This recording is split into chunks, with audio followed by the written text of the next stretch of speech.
ప్రభువు యేసు నామమున అందరికీ శుభాభివందనాలు.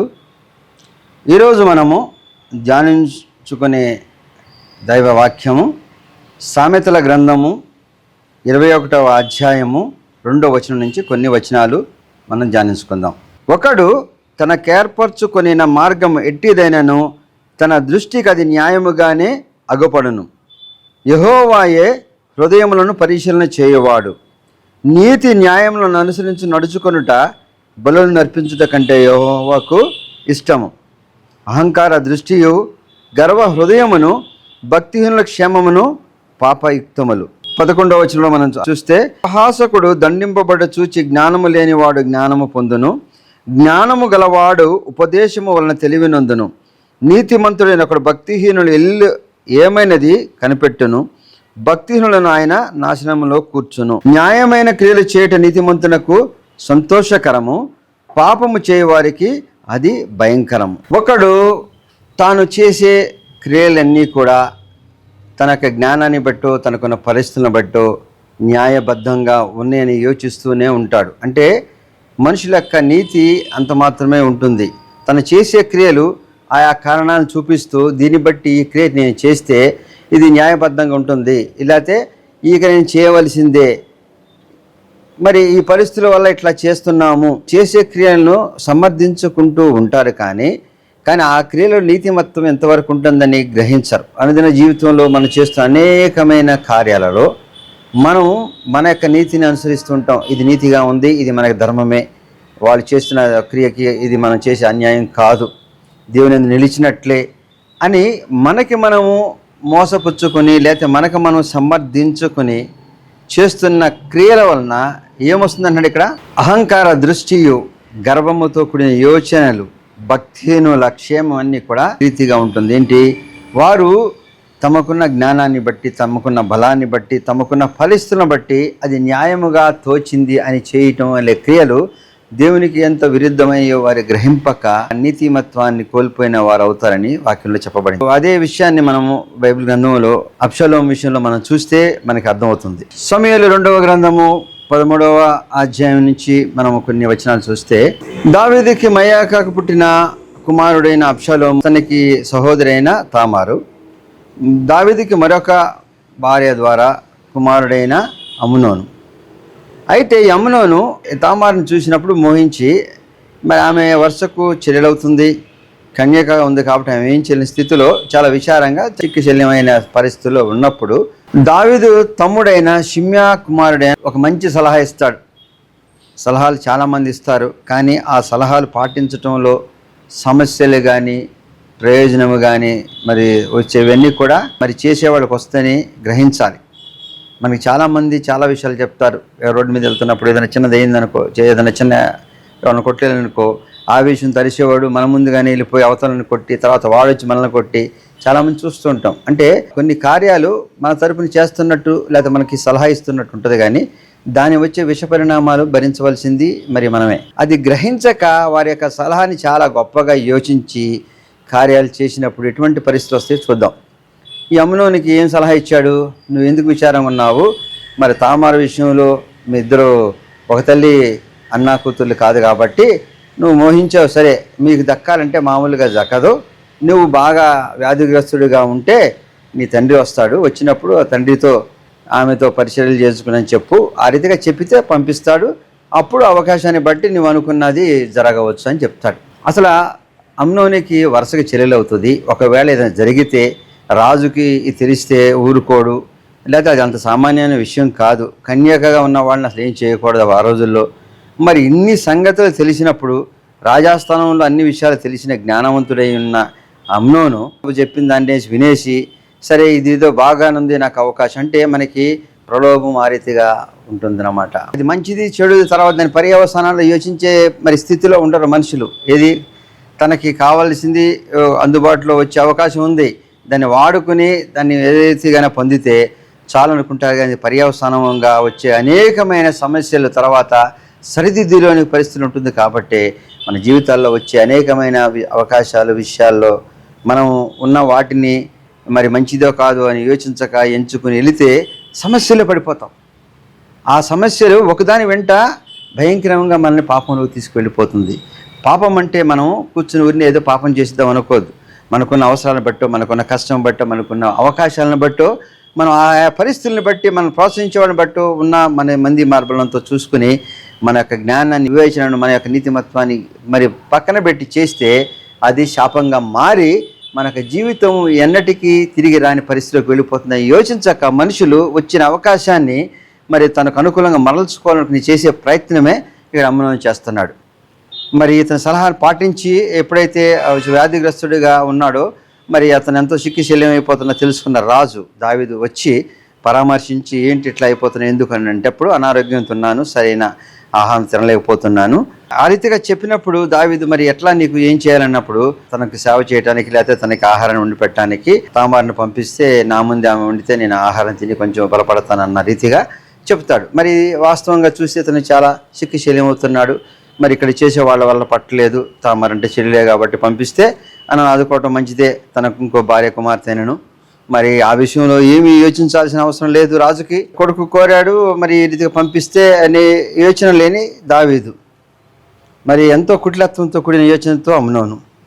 సరే, ఆమె ఈయనకి సపరేలు చేయడానికి వచ్చి ఆహారం సిద్ధం చేసి తీసుకెళ్ళినప్పుడు మరి అందరినీ వెళ్ళిపోమని ఆమెను బలాత్కారం చేసి మరి ఎంతగానో ఆమె ప్రాధాయపడిన మరి నీ విషయంలో నువ్వు ఉంటే రాజు తలుచుకుంటే చేయలేదు కాబట్టి రాజుకు చెప్పి చేయొచ్చు అని ఎన్ని రీతిలుగా చెప్పినా వాడికి కావాల్సింది ఏంటి ఆ సమయంలో అందుబాటులో ఉన్నదని అవకాశాన్ని మరి ఉపయోగించుకుని ఏమి చేసినా ఎవరు తీరుస్తాడు, ఎవరు చూస్తాడు.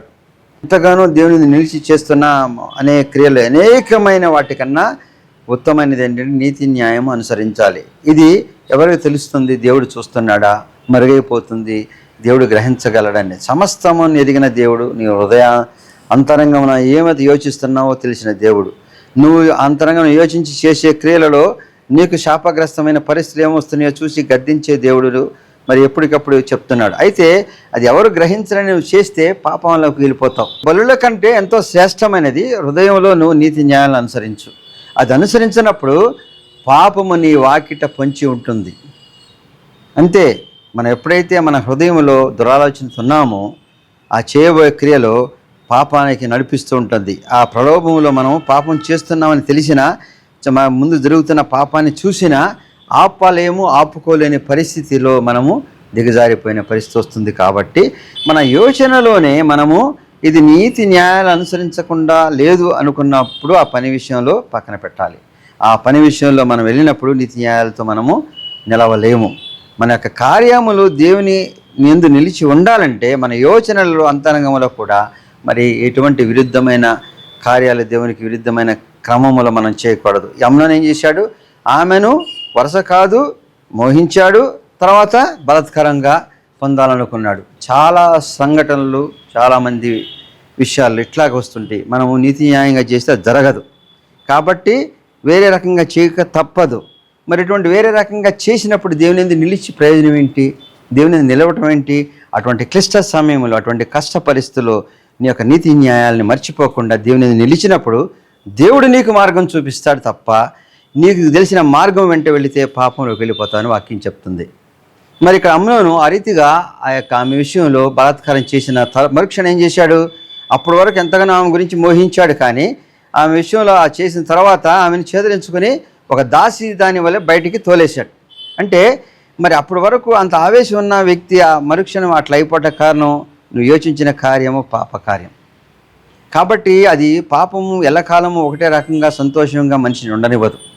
పాపం చేస్తే పాపం విషయంలో కూడా అది చేయకముందు నీకున్న ఉత్సాహం, సంతోషం తర్వాత చప్పబడిపోయి లేకపోతే అది మంచిగా కనబడదు, లేకపోతే దాని నుంచి బయటికి వెళ్ళిపోవాలనుకుంటావు, కానీ నువ్వు చేసిన పాపము మరుగై ఉండేది కాదు. మరి ఆ రీతికి అమ్నోను చేసిన పాపము ఆమెను తోలివేసినప్పుడు ఈ విషయము ఎవరు తెలిసింది? దావీదు తెలిసింది. తెలిసినప్పుడు దావీదు ఏం చేయాలి? తండ్రిగా మరి ఆ విషయంలో సరైన నిర్ణయం తీసుకొని సక్రమమైన రీతిలో వారిని ఉంచాలి. అంటే ఆ విషయం చేసిన అమ్నోను చంపాలా, ఏం చేయాలనేది సక్రమమైన రీతిలో యోచించాలి. ఎట్లా యోచించాలి? దేవుని యందు నిలిచి యోచించాలి. యేసేపు కథ మనందరికీ తెలిసిన విషయమే. మరి అన్నలు మోసం చేసి యేసేపుని ఆ యొక్క ఐగుప్తులకి అమ్మేసి తర్వాత అక్కడే ఐగుప్తులో ప్రధాని అయినప్పుడు అన్నదమ్ములను చూసి కూడా వారిని గుర్తించినట్టు ఉండి తండ్రితో సహా వచ్చే సమయంలో వచ్చినాక అప్పుడు నేను యోసేపు అని చెప్పినప్పుడు మోసం చేసి చంపాలనుకుని ఐగుప్తికి అమ్మేసిన అన్నదమ్ములు ఎంతో భయపడుతుంటే ఏం చెప్తాడు, నేను ఇప్పుడు ఎక్కడి నుంచి ఉన్నాను, దేవుని యందు నిలబడి ఉన్నా. అంటే దేవుని యందు నిలబడి ఉన్న నేను చెప్పే మాట కానీ చేసే కానీ దేవుని నీతి యందు నిలిచి ఉంటుంది కాబట్టి మీరు భయపడవలసిన అవసరం లేదు. అంటే దేవుని యందు నిలిస్తే మనం ఎదుటివాడు పాపం చేస్తే వాడికి ఏం చేయవసరం లేదా? దేవుని యందు నిలిచి ఉండటం అంటే ఎదుటి ఏం చేసినా సరే ఒప్పుకోవటమేనా? వాళ్ళు చేసిన పాపానికి మరి ఈయనకి అవకాశం ఉంది కాబట్టి వాళ్ళు సరైన మరి పనిష్మెంట్ ఇవ్వకపోతే వాళ్ళు ఇంకేం మారతారు? వాళ్ళు వెంటనే వాళ్ళు శిక్షించవచ్చు కదా, ఈయనకి అనుకూలంగా ఉంది కదా. మరి వాళ్ళని శిక్షించటానికో ఇంకొకమైన క్రియ చేస్తే, అంటే వారిని దోషులుగా చేసి వారిపైన ఈయన పగ తీర్చుకుంటే ఈయనేమవుతాడు?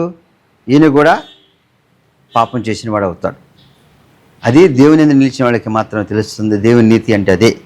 మనం ఎదుటివాడు చేసిన తప్పును మనం కూడా సరిదిద్దామని చేస్తే అది పాపం అవుతుంది, కానీ మనం అది దాని మీద సరైన నిర్ణయం తీసుకున్నట్టు కాదు. అది అందుకని ఇక్కడ ఏమన్నాడు, ఒకడు తనకు ఏర్పరచుకున్న మార్గం ఎట్టిదే నేను అది మంచిదని నేర్చుకుంటాడు. ఇదే అంటే తనకు జరిగింది అన్యాయం, ఇప్పుడు దాన్ని పగ తీర్చుకుంటే అవకాశం వచ్చింది కాబట్టి తీర్చుకోక తప్పదు. వారు చేసిన దుర్మార్గానికి శిక్షించాలి అని యేసేపు అనుకునుంటే వారిని శిక్షించవచ్చు, అన్నీ ఉన్నాయి.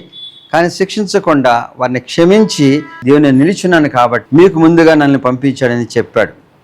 కాబట్టి దేవుని ప్రణాళిక ఉంటుంది, దేవుని యొక్క క్రమం ఉంటుంది.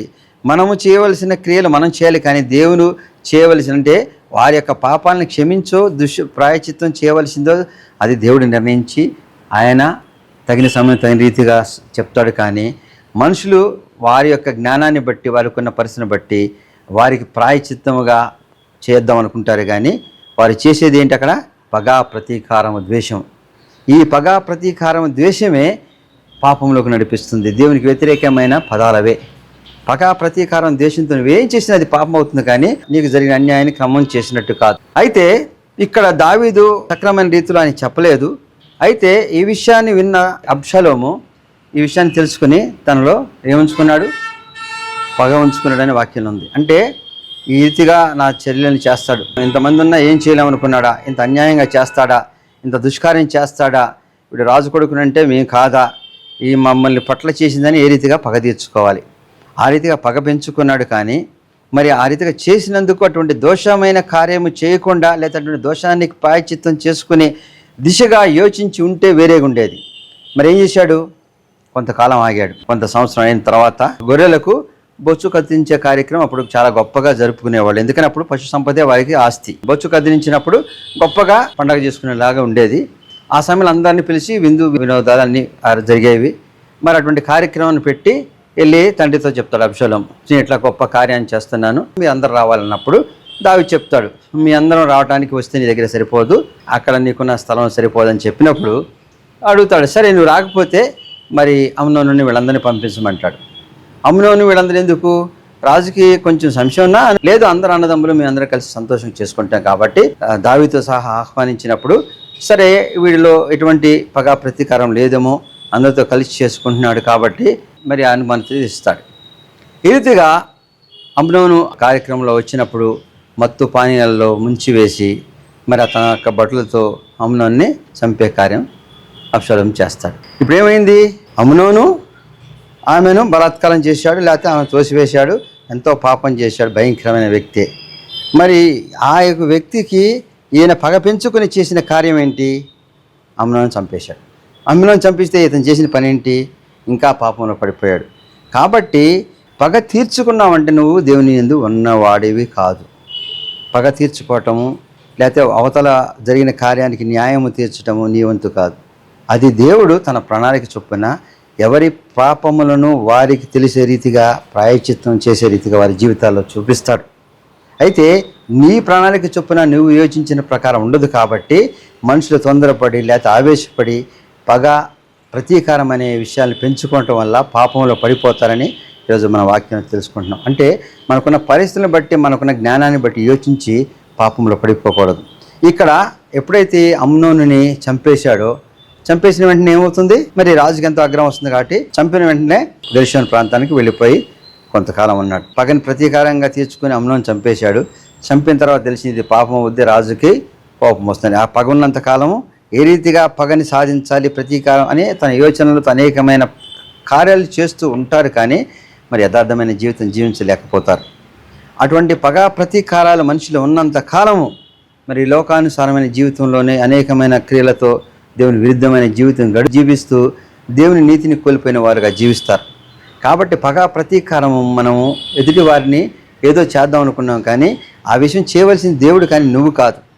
నువ్వు చేస్తే అది పాపంగా వస్తుంది. కాబట్టి మనకి జరిగిన అన్యాయానికో, మనకు జరుగుతున్న మోసానికో, మనకి రావాల్సిన దానికో, మనం పొందవలసిన దానికో, లేకపోతే ఏదైనా సరే మనకి ఒకవేళ అటువంటి పరిస్థితులు వచ్చినప్పుడు, అటువంటి క్రియలు జరిగినప్పుడు మనం ఆ క్రియలు చేసిన వారి పట్ల ఆ క్రమాన్ని బట్టో మనం పగ ప్రతీకారం ద్వేషం పెంచుకుంటే దేవుని నీతిలో ఉన్న వాళ్ళము కాదు. కాబట్టి దేవుని నిలిచి ఉండటం అంటే వాళ్ళని క్షమించగలిగిన రీతిగా, అంటే క్షమించమంటే వాళ్ళు చేసిన పాపాన్ని క్షమించేస్తే వాళ్ళు పాపులుగా ఉండిపోతారని కాదు, ఆ వారి పాపములను వారికి తెలియజేసే దేవుడు ఉన్నాడు. మరి యేసుక్రీస్తు ప్రభు వారు కూడా సిలువలో చనిపోయినప్పుడు మరి తండ్రి గద్దిస్తాడను, సిలువ భారాన్ని మోయిపోతే తను ఏది చేస్తాడని తండ్రి పైన ప్రేమతో చేశాడు. అంటే అక్కడ అంతమంది మనుషులు ఆయన హింసించిన పగ ప్రతీకారంతో కాదు, తండ్రి పైన తండ్రి నిర్దేశించిన దాన్ని ప్రేమతో మరి సిలువ మీద యాగం చేయగలిగాడు. కాబట్టి ఆ బలియాగంలో మరి ఎంత గొప్పగానో మరి అందరి రక్షణ కలిగింది. కాబట్టి మనం చేసే కార్యములో మనము దేవుని యందు నిలిచి ఉన్నప్పుడు ఎదుటి వారిపైన పగ ప్రతీకారము లేకపోతే అది మనమే చేద్దామనే యోచన పాపమైనది, అది సైతాన్ సంబంధమైన క్రియ. అది విడిచినప్పుడు దేవుని యందు నిలిచిన వారం అవుతాం. అయితే ఆ పాపులకి ఏం జరుగుతుందంటే వారికి క్రమంగా దేవుడు తగిన రీతిలో తెలియజేసిన అనేక సంఘటనలు మనం బైబిల్ గ్రంథంలో కూడా ఉన్నాయి. కాబట్టి మనం లోకానుసారమైన జీవితం జీవిస్తూ మన నీతిని బట్టి జీవిస్తే పాపంలో పడిపోతాం. మరి ఆ రీతిగా ఇతను అబ్షాలోము మరి అమ్నోనుని చంపేసిన తర్వాత మరి ఏమైపోయాడు? పారిపోయాడు, అంటే రాజుకు దూరం అయిపోయాడు. ఇంత రాజుకు దూరం అయిపోయినా మరి ఈ విషయంలో ఏం చేయాలి? ఇప్పుడు దావీదు యొక్క సేనాధిపతి ఈ విషయాన్ని అంతా తెలుసుకొని ఈ రీతిగా అబ్షాలోము వెళ్ళిపోయాడు, అమ్నోను చనిపోయాడు. మరి రాజుకు దూరంగా ఉండటం, ఏ రీతిగా రాజుకు చెప్పాలి, చెప్పితే రాజు దగ్గర మరి ఎటువంటి పరిస్థితులు తెలుసుకోకుండా ఒక తెకోవ స్త్రీని పంపించి రాజు దగ్గరికి పంపిస్తాడు.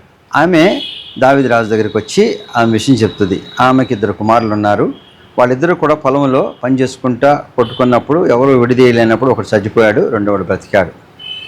మరి రెండోవాడు బ్రతికిన వాడి విషయంలో వారికి ఉన్న బంధువులు కానీ అందరూ కలిసి వీడిని కూడా చంపేయాలంటున్నారు. ఎందుకని? ఆడు అన్యాయంగా చంపేశాడు. కరెక్టే, అన్యాయంగా చంపేశాడు కాబట్టి వీడిని కూడా చంపేయాలంటున్నారు. కాబట్టి ఏం చేయాలి? మరి న్యాయబద్ధంగా మనం ఆలోచిస్తే వాడు దుర్మార్గంగా చంపేశాడు కాబట్టి వీడెందుకు బతకాలి? ఈయన కూడా చంపేసేయాలి. కానీ ఆ స్త్రీ విషయం ఏముంది? అయ్యా, దుర్మార్గం దేనివల్ల కుమారుని కోల్పోయాను, వీడిని కూడా కోల్పోతే నా వంశం అయిపోద్ది, ఇప్పుడు నేనేం చేయాలి? దావీదు చెప్తున్నాడు, అమ్మా నీ కుమారునికి ఏమీ కాదు, ఎటువంటి జరగకుండా నేను హామీ ఇస్తున్నానని చెప్తాడు. మరి వచ్చి ఒక కుమారుడు ఇంకో కుమారుని చంపేశాడు, వాళ్ళందరూ చంపమంటున్నారు. ఇప్పుడు అతను చంపొద్దంటే మరి దోషం చేసినాడు వదిలేసామని, దోషం చేసినాడు వదిలేసేస్తే వాడు ఇంకో దోషం చేస్తాడు, లేకపోతే ఇంకో రకంగా ఉంటాడని మనం యోచిస్తాం. మరి ఈ రీతిగా చెప్పినప్పుడు దావీదు ఏం చెప్తున్నాడు అక్కడ? అమ్మా, నేను అడిగిన రీతిగా అతనికి ఏమీ హాని జరగదు, వెంట్రుకు కూడా పడదు అని నేను హామీ ఇస్తున్నా అన్నాడు. అమ్నోను చేసినప్పుడు అబ్షాలోము ఏ రీతిగా యోచించాడు? పక్కన పెంచుకున్నాడు. మరి ఇక్కడ దావీదు ఏం చెప్తున్నాడు? నీ కుమారుడు ఇంకో కుమారుని చంపాడు, వాళ్ళందరూ ఇతను చంపాలంటున్నారు. హత్యకు ప్రతి హత్య చేయడం అది దేవుని కార్యం కాదు. కాబట్టి వారెవరు నీ కొడుకుని హాని చేయరంటే ఆమె ఏం చెప్తుంది? దేవుని స్వాస్థ్యం అనుభవింపకుండా నన్నును నా కుమారుని నాశనం చేయదలిచిన వారి చేతిలో నుండి తన దాసినగు నన్ను విడిపించనేమో అనుకుంటుని, మరియు నీ దేవుడైన యెహోవా నీకు తోడై ఉన్నాడు గనుక నా ఏలిన వాడవగు రాజువగు నీవు దేవుని దూత వంటి వాడవై మంచి చెడ్డలన్నీ విచారింప చాలి ఉన్నావు. కాబట్టి నీ దాసినకు నేను నా ఏలిన ఒక రాజు సెలవిచ్చిన మాట సమాధానమగనని అనుకుంటున్నాను. ఈ లోకంలో దేవుడు ప్రతి మనిషికి ఇక్కడ అనుభవించడానికి, లోకంలో జీవించడానికి హక్కు ఇచ్చాడు. కానీ మనుషుల యొక్క దుర్మార్గం హత్య చేస్తే అటువంటి దేవుని స్వాస్థ్యం అనుభవించకుండా వాళ్ళని చంపాలనుకునే వాటి నుంచి రక్షించిన వాడవి నువ్వు, దేవుని దూత వంటి వాడవై చెడ్డలను విచారింప చాలిన వాడవై ఉన్నామని చెప్తుంది. దేవుని ఆత్మ వంటి వాడవంటే మనుషుల్ని క్షమించగలిగి వారిలో మార్పుకి ఎదురు చూసే మరి దేవుని యొక్క క్రియ ఉంటుంది. కానీ మనుషులను ద్వేషించి పగ ద్వేషముతో మరి లోకంలో పాపంలో పడిపోకుండా వాక్యం చెప్తుంది. కాబట్టి మనకు జరుగుతున్న అనేక సంఘటనలు చూసి మనం ప్రతీకారము, పగతోనూ, ద్వేషంతోనూ జీవిస్తే మనం ఎంతసేపు ఒక పగ ప్రతీకారం యోచనతో ఉంటాం, కానీ దేవుని ప్రేమను చూపించలేము. ఎదుటి వారిని మార్పుకే నువ్వు చూస్తున్నావు, ఎదుటివారి దోషాన్ని చూస్తున్నావు, కానీ ఆ దోషాన్ని నువ్వు ప్రతీకారంతో కాకుండా ప్రేమతో, లేకపోతే వారిలో మార్పుని తెచ్చే దిశగా నువ్వు చేసే క్రియ దేవుని యొక్క క్రియలుగా ఉంటుంది. అంటే దేవుని నీతిగా నిలిచిన వారు దేవుని యొక్క క్రియలు చేసేటప్పుడు అనేకమైన ప్రలోభాలకు, మనకున్న సామర్థ్యాన్ని బట్టో, మనకున్న అవకాశాలను బట్టో, మనకున్న సమస్యలను బట్టో, పరిస్థితులను బట్టో యోచించక ఆ యొక్క క్రియ ఎందుకు వస్తుంది, సైతాను ఆ రీతిగా శోధించినప్పుడు ఆ యొక్క క్రమాన్ని దేవునికి వదిలి నీవు చేయవలసింది వారిలో మార్పుని తీసుకొచ్చే దిశగా నీ యొక్క క్రియ ఉన్నప్పుడు అదే దేవుని ఆత్మ కలిగిన వాడివై ఉంటావు. కాబట్టి మనము పాపములు పడిపోకుండా, ఎదుటివాడి పాపాన్ని చూసి మనము పాపములు పడిపోకుండా ఉండాలి. కాబట్టి మరి ఆ క్రియ ఆ రీతిగా జరగాలని చెప్పాడు. మరి అబ్షాలోముకి ఏమైంది? తర్వాత దావీదుకి దగ్గరికి పిలిపించుకున్నాడు. మరి క్షమించి అతను ముద్దు కూడా పెట్టుకున్నాడని వాక్యం ఉంది.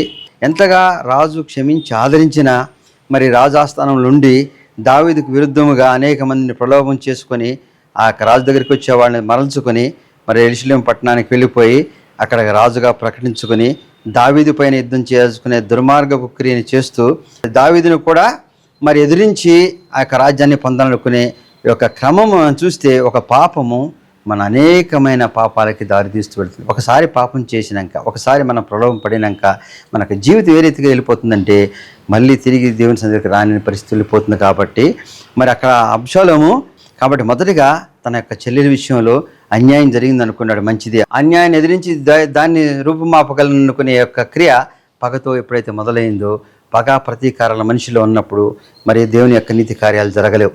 ఆ రీతిగా ఎంతగా రాజు ముందు ఇతను తృణీకరించినా, ఇతను వదిలివేసిన, తర్వాత పిలిచినప్పుడు ఆప్యాయతగా ఉన్న, ముందు రాజుతో అనుకున్న ఆ యొక్క దుర్మార్గపు యోచన క్రియలు మనుషుల్ని అనేక ప్రలోభాలు పెడుతూ ఉంటాయి. ఆ ప్రలోభాలలో రాజుకి తిరిగి రాజుని మరి పైన యుద్ధం చేసే క్రమంలో అడవిలో వెళ్తున్నప్పుడు ఒక మస్తకి వృక్షం, అంటే మస్తకి వృక్షాన్ని వేలు వేలాడుతూ ఉంటాయి. ఆ గాడిద మీద వెళ్తున్నప్పుడు ఆ జుట్టు దాంట్లో చిక్కుకొని వేలాడుతున్నప్పుడు మరి దావీదు యొక్క సేనాధిపతి బాణాలతో పెట్టి చంపేశారు. అంటే మనుషులు చంపల, ఎంతమంది నన్ను గెలవాలనుకుని, రాజు కావాలనుకుని ఎంతగానో దావీదుకి ఎదురు తిరిగి అనేక మందిని కూర్చుకొని పగాద్వేషంతో రాజ్యాన్నే పొందాలనుకునే క్రమంలో ఎంత భయంకరమైన పరిస్థితులు మనుషుల్ని సైతాను ఆ రీతిగా ప్రలోభ పెడుతూ ఉంటాయి. నువ్వు చేస్తున్న క్రియలలో నేను అనేక రీతిలో హెచ్చిస్తున్నట్టు కనబడదు, కానీ నువ్వు హెచ్చించబడేది పాపంలోనే మాత్రమే, కానీ నువ్వు దేవుని యందు కాదు.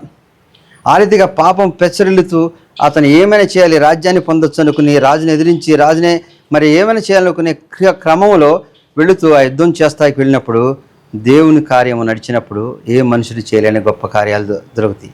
ఎవరితో యుద్ధం చేశాడు, ఎవరు చంపాడు, వృక్షము యొక్క వ్రేళ్ళు ఆ రీతిగా అతన్ని పైకెత్తినప్పుడు భూమిపైన లేకపోతే ఆకాశంలో కాకుండా మధ్యలో వేలాడుతూ చనిపోయే దుస్థితిని ఎదుర్కోవాల్సి వచ్చింది. కాబట్టి అబ్షాలోము యొక్క యోచన మొదటిగా మరి తన యొక్క చెల్లి జరిగినది, దాని క్రమము పగా ప్రతీకారంతో మొదలైనాక మనిషిలో పాపం ఏలుతూ ఉంటుంది. ఆ పాపము అనేకమైన పాపక్రియలకి, దేవునికి విరుద్ధమైన జీవితానికి ఉంటుంది. కాబట్టి మనము మనకి పట్ల జరిగిన వాటిలో పగా ప్రతీకారం అని వీడి ప్రేమ కలిగి ఇతరులను మార్చగలిగిన రీతిగా దేవుని ఆత్మ కలిగి ఉండాలని, దేవుని నీతిని కలిగి ఉండాలి. అటువంటి దేవుని నీతి కలిగి ఉన్నప్పుడు మనము పాపంలో పడికొండం. మనం ఎప్పుడైతే ద్వేషం మానుతామో మనలో పాపం రాదు. మనలో పాపం లేనప్పుడు పాప క్రియలు జరగవు.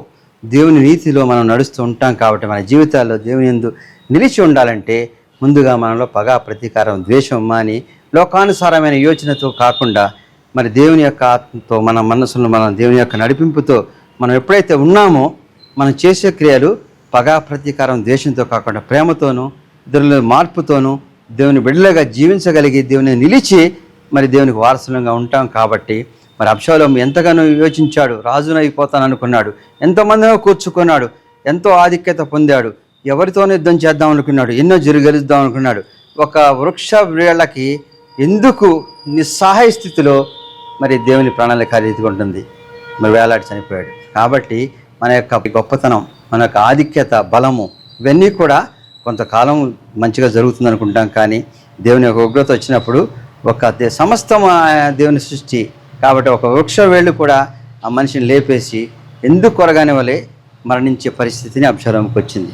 కాబట్టి దేవుని ప్రణాళికను మనం తక్కువ అంచనా వేసుకోకూడదు. కాబట్టి దేవుని నిలిచి ఉండాలి.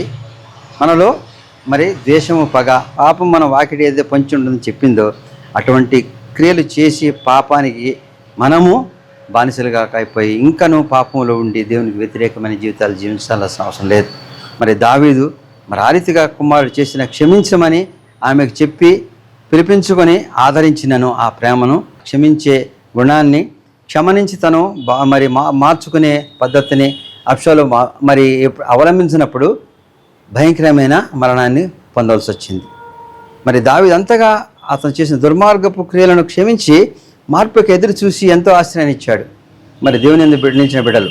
కాబట్టి ఆ ఆశ్రయంలో దావీదు పైన వ్యతిరేకమైన క్రియలు చేసిన అబ్షాలోముతో యుద్ధం చేసినప్పుడు కూడా కుమారుని చంపొద్దని చెప్తాడు. ఎందుకని వాడు మార్పు చెంది దేవుని ఎందుకు రావాలని ఎంతగానో ఆశపడతాడు. దేవుని యందు నిలిచే బిడ్డలు ఆ రీతిగా ఎదుటి వారి పట్ల యోచిస్తారు. వారి పాపములు చనిపోతే దేవుని సన్నిధికి రారు. కాబట్టి వారిని మార్పు చెంది ఉంటే మంచిది, వారిలో ఈ పాపాన్ని తొలగించుకుంటే మంచిదని యోచన దేవుని బిడ్డలకు ఉంటుంది. కాబట్టి మనలో మనం యోచన, మన యొక్క అంతరంగంలో మనం ఏది యోచించినా ఇతరులకు హానిగా అని లేకపోతే ద్వేషము, పగ కాకుండా వారిలో మార్పును దేవుని యందు నిలిచేవారిగా ఉండాలని కోరుకున్నప్పుడు మరి దావీదు వలె యుద్ధం చేయకుండానే జయాన్ని కానీ మరి దేవుడు ఇస్తాడు. ఆ రీతిగా మన జీవితాల్లో మనం అనేక విషయాల్లో దేవుని నడిపింపు ఉంటే మనుషులకు అసాధ్యమైన దేవుడు నడిపించి దేవుని కృపలో ముందుకు తీసుకువెళ్తాడు. కాబట్టి మనం ఎంచుకోవాల్సిన మార్గము మరి ద్వేష, పగము, పాపంతో కూడింది కాకుండా ఉండాలి. సర్వశక్తి మిక్కిలి కనికరం గల తండ్రి, మహోన్నతుడైన యేసయ్య రక్షక వందనాలు తండ్రి. లోకంలో ఉన్న అనేకమైన పరిస్థితులను బట్టి మమ్మల్ని మేము ఎప్పటికప్పుడు సరి చేసుకోవడం వదిలి మేము లోకంలో పగ, ప్రతీకారంతో, ద్వేషంతో ఇంకనూ లోకానుసారమైన జీవితం జీవించినప్పుడు నీ సన్నిధి దూరంగా అవుతానే వాక్యం ద్వారా సెలవిచ్చిన దేవా. మరి అది ఎన్ని రీతిలుగా మనుషులు శోధించబడి ఆ యొక్క పరిస్థితులను ఎదుర్కొనలేక ఆఖరికి దాంట్లో బానిసలైపోయి ఆ పాపంలోకి వెళ్ళిపోయినప్పుడు ఆ యొక్క నీ సన్నిధికి రాని దౌర్భాగ్య స్థితిని అబ్షాలోము విషయంలో మేము చూసాం తండ్రి. మరి దావీదు ఎంతగా ప్రేమించి అభిమానించినను ఆ ప్రేమను పొందలేని యొక్క మరి దుస్థితి నుంచి మరల్చుకొని మరి మా ద్వేషాన్ని, పగాన్ని విడిచి పరిస్థితులకి మేము లొంగిపోక నీ యందు నిలిచినప్పుడు మేము అనేక గొప్ప కార్యాలు చేయగలిగిన వారుగా నీ కృపను పొంది అనేక మందిని ప్రేమ పంచగలిగిన వారు ఉంటాం. కాబట్టి ఆ రీతిగా మమ్మల్ని నడిపించమని క్రీస్తు వారి పేట పెట్టుకుంటున్నాం తండ్రి. ఆమెన్.